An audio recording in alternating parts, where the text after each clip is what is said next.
پیامبر خدا صلی الله علیه و سلم می فرمایند بهترین شما خوش اخلاق ترین شماست.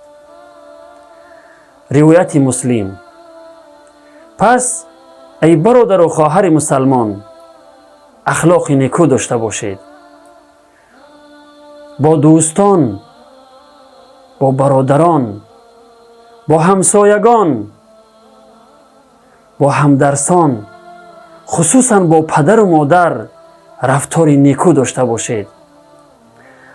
از بد اخلاقی کسی به جای نرسیده است.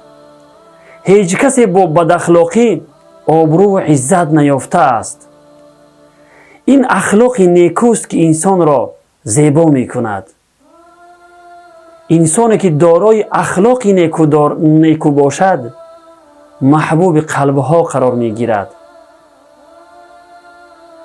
الگوی ما و شما محمد رسول الله صلی الله علیه و سلم خوش اخلاق ترین مردم بودند. پس اخلاق نیکو را بر خود لازم بگیرید. و السلام علیکم و رحمت الله و برکاته.